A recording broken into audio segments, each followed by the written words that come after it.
So first of all, let me just tell you all that this is the second time that I'm doing this video. So it is going to be a whole lot shorter. So, hi, my name is Toya. I am a hairstylist, been licensed for about 15 years, been a salon owner for 2.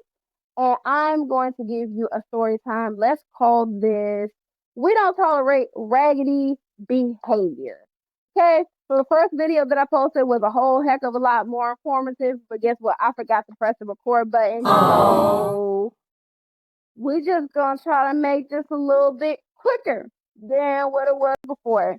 So I had a client who came in here, and let's say it was about Saturday night.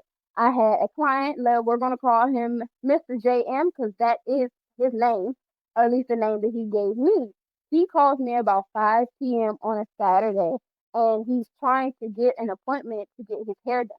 He asked me if I'm open till 8 o'clock. I said, I'm open, but I'm on my last client now. Then he says, oh, so you don't stay open till 8 o'clock, which was very sassy, in my opinion. I said, well, I am open till 8 o'clock, but the client that I have now is probably going to take me until about that time. And then I said, but what are you trying to get done? He says, but you're closed. And I'm like, you know what? You're right. So that reaction, that exchange of opinions just kind of gave me like a, you know what? My day has been long. I've been here since 8 o'clock. It is now 5 o'clock. I do not have time to deal with this. Let him go to somebody else, and then we get off the phone in the conversation. As the evening goes on, I'm still finishing out my day with this one particular client, and I get a phone call again. And I'm like, this voice sounds familiar. And so it's him. And I said, hey, I think we spoke earlier. You were trying to get your hair done today, right? And I said, well, yeah. So I'm still not the person. I won't be able to do your hair today. But if you wanted to come tomorrow, then I might be able to do it. Because that's just my natural as a hairstylist. You know, they're on the phone, figure out what they want. But as a hairstylist, I don't like to be on the phone over my clients' heads. I think that that's very rude. So like a quick phone call, cool, that's understandable. But I'm typically not going to, be on the phone. I'm going to get back to whoever's calling me, leave a voicemail. If you're calling me to book an appointment, I'm going to, hey, shoot you a text, a link, go book it on StyleSeat and keep it moving. So now we set the appointment up for the next day, and he asked me, well, do you have appointment times after 4? So I said, well, would you like to come in at like 4 o'clock, 4:30, or 5 o'clock? He said, well, 5 o'clock is perfect. So I put his information into StyleSeat, put it in there, text him the link. I sent him the link. Now, when you get the link from the stylist, and this is first raggedy behavior. So that's raggedy behavior is if you are booking with a new hairstylist and she sends you a confirmation link or something where you can view her profile and her policies. Raggedy behavior number one is not reading those policies, not actually going on to the website and doing your due diligence to get acquainted with the person that's about to be doing your hair. So I required that clients put a card on file. There is a $25 deposit to pay to remain on my book. And also there's an intake form that I requested all my clients complete. That intake form has a whole bunch of information or questions on it that I need answered so that I can be prepared to be the best stylist possible. This gentleman decided to not fill out the intake form. He also decided to not put his card on file. Once again, I have clients lined up for the next day. Like his appointment is not till 5. I knew that because of when his appointment was scheduled that I had just a little bit of a gap because I had a client. A point to where it just gets to be a little bit too much. It's like if you have that many questions, then you need to book a consultation prior to your appointment and then get all your questions answered there. Stylists, solopreneurs, people who are not only own a business, but they work in their business, do not have an unlimited amount of time to talk to any one client who just wants to ask questions about the hair. Now, that was not Mr. JM's story. Like I said, the only 2 questions that he asked me was, hey, are we still on? I believe he asked me the address. I texted him the address, and he called and he asked me about the product. Then he asked, or he said, hey, well, I have a product, just aloe product, and I'm wondering if I should bring that. I said, well, if you have a product that works best for you, yeah, bring it with you. He says, well, I'm going to be on my way there. At that point, he was about 2 hours out from his service. I'm like, well, maybe he lives far away. I'm not sure. But, I proceed to go about my business because now guess what? It's in the middle of the appointment. I love when I have some slack in my appointment schedule. That's why you can't book me. If you were to look at my schedule, even if I'm not doing anything at 12, it's going to tell you cannot book me until 2. Because I might decide, let me go out tonight. Let me go get a bite to eat. Let me go pick up something from the post office. Let me drop something off. Let me go pick up some products. I could be doing anything within those 2 hours. It's important to stay in control of your schedule. Like, don't let people push you into being like crazy backed up, running over. They want to add stuff, and you need that cushion time because clients do love to add additional things onto their services they're not booking. I constantly run into the issue where clients try to book to get on my schedule solely to get on the schedule, and they're booking for something that's like an hour long. And then they get here and they're like, I need a deep conditioner. Can I get a trim? Can you take out my brain? Absolutely not. No, I cannot. You didn't book for that. So if you need to reschedule, then you got to reschedule and come back. Or you got to if I have space in my schedule, you may get seen afterwards. Not trying to be rude, but rude and raggedy behavior is showing up to your hair appointment and not being ready to get your hair done, not being prepared. Clients don't like when hairstylists are late. They don't like when they're double booked. As a hairstylist, I do not like when my clients are not mindful that I am not only their hairstylist, but I am the hairstylist for other people too. We have to be courteous of each other. Like, this is a personable business. You're going to learn so much about customers, customer service, and all of that just by working. And like I said, a lot of people want to have that Hollywood treatment. Like, they want unlimited hours to be spent on them. And that's just a so back to the story time. Mr. J. So they get here probably at about 4:40. And at this point, I am cleaning my chair. I'm wiping down the station. I'm making sure I have all the tools and stuff needed to do the service that he booked. When he called back to book his appointment, he then changed his tune that day. He was like, "Oh, well, I just want to get a retwist and you repair locks, right?" And so I told him, "Well, retwist starts at $100." He's like, "Well, I have a half a head of locks." I was like, "Yeah, but a retwist starts at $100. It would have to be like some type of special extenuating circumstance, or I'd have to see your head to know if I would even be able to go down on that price." But a retwist starts at $100. And then I offer a service with like $10 for 3 locks to be repaired. But if you have an abundance of locks and need to repair, then you're going to be paying per hour. You're going to be paying $25 per hour. Because I've definitely, someone's booked for a lock repair, and now I'm sitting here for 3 hours repairing their locks because they didn't need a lock repair, they need a lock rebuilt. And I like to rebuild my lock actually on the client's head so I can ensure that the lock is going to match the thickness of the client's hair. It's going to be a perfect match, it's going to be undetectable. This is probably one of the services that I do the most. If you haven't seen any of my reels, then you might want to check out, I'm sorry, we're on YouTube, my short. You might want to check out my micro lock reel. Actually, that client just came in here, and well, I think I did their hair back in January, so we'll get an update video for how their hair is flourishing now. I did a boho lock extension video. So, Mr. M, my phone starts to blow up. It starts to blow up at like 4:44, and it's from 2 different numbers. So he called from the number that he originally called from, and then he's calling me from a 404 number. When I finally pick up the phone, it's like 4:48 because I don't let my clients sit in the shop prior to their appointment time because typically they feel like if they're going to come in, that you should start them early, or I would consider myself to be I'm an ambivert. Like, I'm always gonna be like, I'm not loud, but like I'm on, witty, jokey. I try to keep it light and airy and just keep the service moving. But I really enjoy my alone time. I like to put on some music, put on the YouTube thing, and like, look, come at your appointment time. There is no need for you to show up and be sitting in here 20 minutes prior to your appointment, 45 minutes, an hour. It's just no need. Come at your appointment time because you have an allotted time that you have booked for. It works best for everything. And if you do kids' hair, when you tend to let kids come in and kids don't sit still. So keep them out the shop in the free, in the clear, where they can roam and do all the things that they want to do to their little kiddish heart desire, not inside of my salon where they may be running into stuff, knocking stuff over, and guess who has to clean up? This hairstylist. So like I already know how kids move, how parents operate. Sometimes parents just want to zone out.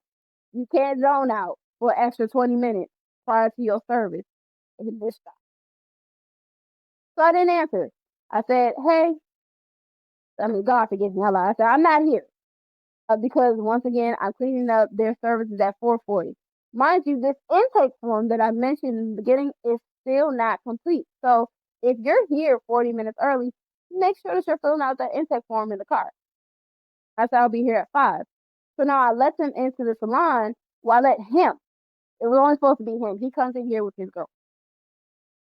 So now I'm like, well, I wasn't expecting to have to entertain two people today, but I guess that's what the move is. And so then I asked Mr. J, I was like, well, did you get the intake form? He said, yeah, I got it. And I had to keep referencing it like several times, like, hey, I need that form to be completed because that lets me know like what I'm working with as far as your hair. It has my policies on there, and this is verbatim. That form has my policies written on it, so no one can say that they did not.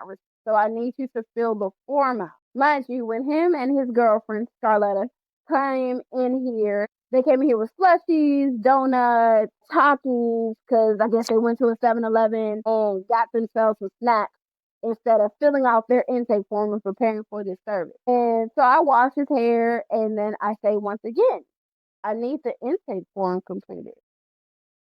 And as I'm looking at his scalp, I see that, he has white flakes like in his brush cut area. And so I'm like, okay, like your scalp has flakes. That's when his girlfriend begins to like tell me, like, yeah, he has like really bad dry scalp. I think that it's like he's like, well, I have seborrheic dermatitis, but it's not as bad as his. What he has is something different. And she's like, psoriasis. I'm like, yeah, what his scalp looks like does like someone with psoriasis. So I began to start to treat his scalp with a cotton ball. And she says, oh, well, do you want me to fill out the intake form? And so he doesn't send her the intake form. And she's like, well, can you text it to my phone? So I was like, so what number was texting me? So now I'm aware that both him and her have been trying to get in contact with me. So now for this next part of the conversation, this makes them duly complicit in what transpires in this shop. So I take him back to the shampoo bowl because I say, it's just going to take too much time for me to try to treat your scalp and get up the rest of the dead skin. So I'm like, had you told me this, I would have used a different shampoo altogether. Really great shampoo helps dissolve the dead skin, and we wouldn't have had to go back for that thing. So I go back, and he says, "Oh, thank you for treating my scalp." He's like, "Yeah, see, I found a good hair lady, right?" Cool, he's still giving me weird energy vibes, but keep it moving, keep it light, keep it airy. I'm a Leo. This is what we do. We keep it moving. We don't try to dwell on stuff for too long. So now he says, "Hey, babe," talking to his girlfriend, and he's like, "Well, should I get two strand twists?" And she's like, "Yeah, you should probably get two strand twists. It'll last long." His girlfriend also fills me in and says, "Hey, and I'm turning 30, so we're here because we've got these birthday plans, and we're going to Houston, and we're going to be doing this." And he's like, "Oh, I'm going to be going to Austin." They're telling me about all these great plans that they have to do. He's like, "Well, yeah, I haven't got my hair done in 3 months." So now he says he wants to get the two strand twist. So his total goes from being $110 for the retwist and the lock repairs to now being 140. Complete the style for him. Hair two strand twisted up. Before that, we get to a part of his hair where it's like he has extra hair in the top of his head. He can. I asked, I was like, well, you have extra hair. Did the lock break off? I started to ask questions because we're always going to be looking to learn more about your hair, make you aware of certain things, you know. And he's like, I'm like, so do you want, like, it's enough hair that it looks like a whole lock was here. It can, be made into a separate lock and you just have to let it grow out, or it can be made into, you can put it into another section. But if you do that, your base is going to be too big. So when it grows out, it's going to be a lot thicker than shaft of your hair or the shaft of your lock. So he's like, well, do what you think is best. Okay, so for what I could combine, I put into a separate lock. But for the stuff like, he had hair that was sitting like dead in the middle of his head, and I'm like, your hair is too far apart on either side for it to be a justification to split this hair. Is almost like an inch of hair. Split this inch of hair into two sections that are already big. I wish I would have taken pictures of what his parting session looked like, but it's like no defined parting type thing. And so now, when he comes from under the dryer, he looks in. Well, no. Once his service is complete, and I said, "Well, you're all done." But I'm sorry, I left out a part. His girlfriend is looking at the product before I twist his hair. She says, "Oh," I said, "Well, did you bring the product with you?" That part? Did you bring the hair product with you that you said you were going to bring to get your hair done? To which they said, "Oh no, we didn't bring it because it would have been too much to go back and get it." And I said, "Well, did you all drive here? Because, you texted me, you said you were on the way. You were about 2 hours out. Because, I've got questions. Why did you?" She's like, "Oh, well, we live in, uh, yeah, it's about 45 minutes."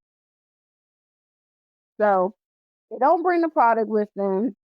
We have to make do with the product that I have on hand. And long story short, he wasn't satisfied with the finish of his hair. So he starts being like, "Well, can I see the product that you use?" I was like, "It's Barry Fletcher. It's the product that your girlfriend said was okay to use because she said you just have to use a product that doesn't have harsh chemicals." Now, there are certain products that I'm like, okay, doesn't have harsh chemicals, but it's not the most compatible product to use with someone that has psoriasis, because if it has alcohol in it, it's typically going to make their psoriasis flare up just a little bit more. So I'm like, well, I do not have the peer product in here. What I do have is Barry Fletcher. I've seen great results with this product, so this is what we're going to go with. Now, when he gets up, the first thing that he says is, "Well, I didn't know that my hair was going to look like, it's just kind of," and I'm not exaggerating. He's just giving me like, he's having a hard time conveying what actually is wrong with his hair. And so his girlfriend then has to step up and become his talking piece. So she's like, "Well, what's wrong with?" And she's like, "Well, I think that what he's saying is he would like for you to like play Tetris with his hair and make it lay this particular certain kind of way." And he's like, "So can you, like, if I rubber band the hair, can you take this out and like I'll rubber band, like I'll look at it and rubber band what twist I want to go into which whatever it is." He also starts to look at a twist that's in the front of his head, which is one of the locks. So he came in, I think I repaired about five, I repaired about four of his locks. Originally it was going to be five, but he left the piece of hair that he needed to have reattached to his head. So now he's like over focusing on this lock, and the first like, "My hair has never looked like this. Like, do you see this one?" And his girlfriend starts to explain. Well, he's like, "Well, did you repair the lock?" I'm like, "I showed you the lock that I repaired. I showed you the lock. That's why you can't tell which lock was repaired, because you can't tell there was ever anything wrong with it." And he's like, "Well, what about this one? Like, it's a short lock and a long lock. Like, is this two locks?" And he's like, "Well, a lot of my locks are two strand twist. It's doubled at the end." I'm like, "I'm not even sure what you're trying to tell me. You know that you have locks that were combined, so there are two locks at the end. What are you telling me? Your hair is in two strand twists." It just, to me, just gave that he's trying to come up with a reason to not pay for his service. So he asked me if he rubber banded and showed me or told me what locks he wanted to go into what, would I do it? To which I had to say, "Hey, no, I can take the two strand twist out of your hair, and I'm not going to charge you an additional amount to take them down. But if you want me to put two strand twists back in, me changing the placement because I asked you to fill out an intake form and show me exactly how you want your hair. She put no picture on it. She garnished no picture of what he wanted. To me, there's nothing wrong with it. But as a stylist, I'm not going to waste my time to now give you a specific way that you want your two strand twist to lay after I have washed your hair, treated your hair, retwisted your hair, two strands twisted your hair, set you in the dryer, ran up my electricity bill. Absolutely not. Not going to do that without additional time. And so he's still acting as if he does not comprehend what I'm saying. And now his girlfriend is like, she's saying that she's already done the labor. So if you want her to do additional work, you're going to have to pay her additional money. And I'm just like, yo, this guy cannot be this close. It's impossible. Am I on punch? I feel like I'm on punch right now. So now we get to the point where, and here's the weird thing. Once his service was complete, this is when I really knew that something was up. Once his service was complete, I said, well, your total is 140. He says to his girlfriend, hey, babe, you got Cash App? Because I said, well, do you have Cash App? How do you want to pay? Because you didn't put a card on file. He said, babe, you got Cash App? Can you Cash App her 140? To which out the corner of my eye, I could see that his girlfriend was like, why my Cash App at 140? And I probably said something like, well, I don't think she just made a face. She never asked me for what my Cash App tag was. And this is before he had saw his hairstyle and had all these objections to whatever it is. And I ended up putting him under the dryer. So once he finally saw his hair, that's when he made all these objections to, can you do this? Can you do that? And I'm like, no. So when I began to take his two strands without, he keeps trying to show me pictures. He's like, like you see how this is, and I'm like, so that's not two strands twist. He showed me a picture like 4 barrel twists, and I'm like, okay, yeah. So once again, you said you were going to bring a product. You didn't bring the product that you said you were going to bring. He's like, well, can I see the product that you used? I was like, Barry Fletcher, it's right there. It's on the station. And it was almost as he's trying to start some type of male dominance where I'm like, it's on the, it's the one that your girlfriend looked at. The one that your girlfriend looked at said that okay to put in your hair. Like, well, you said that you had another product. And I'm like, yeah. He's like, but that's not, I'm like, but that's not the product that I used on your hair. I'm like, so what are you, yeah, I have other products that I could use for locks. He's like, well, like a gel holds my hair better. I'm like, once again, you said you were going to bring the gel that works for your hair. I told you to bring it. I recommended that you bring that product with you. You arrived here 20 minutes early. If you didn't bring it with you because it would have took too much time for you to go back home or wherever you were, why didn't you go to the beauty supply store and get the product that you needed for your hair? So basically, this guy is trying to get me to go into a different part of the salon and go get this product. And I said, no, I'm not doing it. As he keeps going on, like mind you, I'm behind the chair because I'm snipping the rubber bands that are on his hair. And so I realized, I'm very aware of my situation. I'm like, so this is two people in here. She seems a little passive, but he seems a little slow. And that's no shot at his okay, well that's a shot at his comprehension. I'm sorry. I'm saying that somehow he was either trying to get over, he's been a little swindler, or he just really lacked the ability or the capability to comprehend what was being said. Like I know people are not used to hearing the word no, but no, I'm not going to do additional labor for free when you had the chance, several chances to show me exactly what you wanted. Now, because now we're at 7:30, 7:45. So now I've now spent 2 hours and some change doing his hair. So now I stepped from behind him, but I realized I do still have the scissors in my hand. Like, so I want to be honest. This situation is annoying anyway. Because I have not been paid for the service that I've already rendered. Your girlfriend has not paid me the 140. So that's an issue for me. So I can't finish taking your hair out until I get paid the 140. He was like, well, are you going to finish your work? Are you going to finish your work? Now all of a sudden He's awake. Mr. JM. He's awake. He can comprehend what it is that is being said. He's like, well, you're not going to get me like that. I'm not going to pay $100. Like I get my hair done all the time. 160, $180. I do this. I pay this money for a service, but I'm not going to do that. Like, I'll pay you $40, $50 for, so we don't both feel like we waste our time. I still got to go get my hair done. He's like, and look, I got a mini twist in the middle of my head. That's a bunch of nonsense. Raggedy behavior. Needless to say, now his girlfriend is basically clamming up because she doesn't know what to say. She goes mute.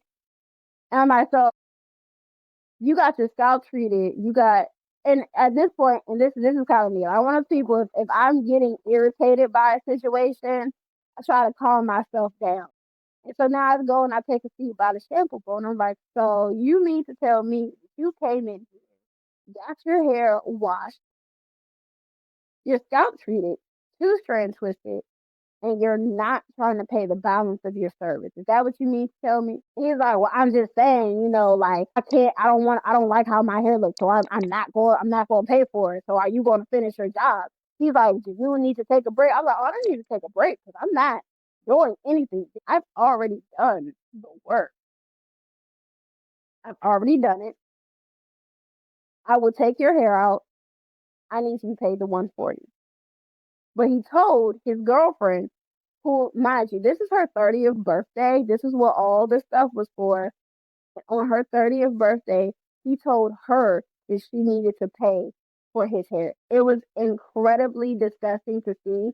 But you know what was really unfortunate? To see this woman that, seemingly had a brain in her head, seemed very smart, very intelligent, seemed like she had a lot going for her, staying next to this guy that would come into another female shop in Women's History Month and basically fabricate some reason to not pay. And I said, I feel like this was your intention to come in here and not pay from the beginning. And he was like, I don't even move like that. I don't even move like that. I don't be out in these streets moving skinny. Do I, babe?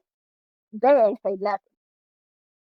They looked like she wanted to just melt into the wall. And I said, okay, so I'm gonna need you all to leave. Cause I guess, I'm like, where's the cash at?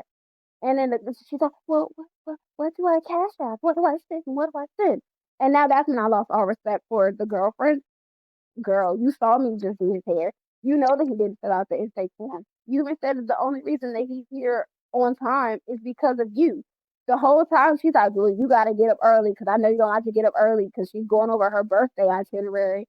And I like, just as a woman, I don't think that I would have been able to stand next to a guy who would dare to do something like that. To me, that is incredibly just tacky behavior.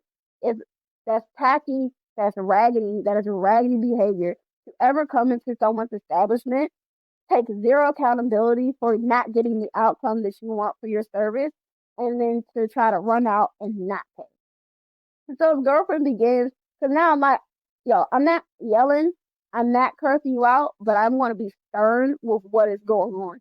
And they're like, you're stupid. Like, you guys are caught on the camera coming in here. I have several calls and messages from you all, so you were here. When she filled out the intake form, she put his first and last name and email in there. I know where both of you guys work. What this is theft of service. It's very unfortunate that in today's time, people are looking for just any way to get over on somebody. And you're like, $100 isn't going to break the bank for me, but morally, it's disgusting. And so she begins to like put her book bag on. He's trying to get their coat. And then, she's like, well, because she's trying to put her book bag on. Mind you, it's cold. It's in the wintertime. She's trying to put her coat on and put her book bag on. He's like, well, can I put your coat on first? And then he's like, still telling her, I shouldn't have to be this direct. If this your first time doing loss, now I gotta be direct to be like, no, you're not going to get me like that. I'm not going to pay $100 and I don't like how it looks. So no accountability. And then she's like, can we just go? And I'm like, yeah, so I'm gonna need you to stop talking. It's time for you to get out of my establishment because right now you're committing theft. You were trying to not pay for your service That's incredibly disgusting. But like I said, as a woman, I'm gonna be smart. It's two against one. This is a man who is clearly arguing with a woman, which to me, if I'm and let's say I've been in a relationship with a man who's like a little volatile, and I'm just like I would not allow him to try to have this exchange with a female. And I'm like, I'm not going to jail for $100. Not going to do it. So you have to be smart in this type of situation. Yeah, I felt like just one, he disgusting behavior, raggedy behavior should never have put his girlfriend in the middle of it by telling her to pay for his service and then weaponizing her having to be the one to pay for the service to not pay for it. And then she should have been smart enough to be like, no, I witnessed her do your service. You don't like it, but you didn't do everything that you needed to do to get your hair done properly, and I'm going to pay her the whole 140. And if she wants to stay with his raggedy behind, at that point, she should have cursed him on the car. That's how I would hang. I'd have cursed him on the car, be like, don't do that. Don't ever put me in the middle of a situation. If you don't have the money to get your hair done, then you should not have booked your service. Pay me my 140. You should have made him pay it back. But that's not what she did. So I sent her a text message and I said, hey, I'm only reaching out to you because you're the one that cashed out the money. Morally, that what took place in here was wrong. I did the service that I was paid to do or that I was supposed to do or that you booked me for. And you all got here 20 minutes early and you had enough time to go ahead and get the project you needed for his hair. So there's $100 balance due. She doesn't answer. So then I send her a Cash App request for the $100. She doesn't answer, but she declines the payment. And now Mr. JM, so Scarletta Stella, does not answer.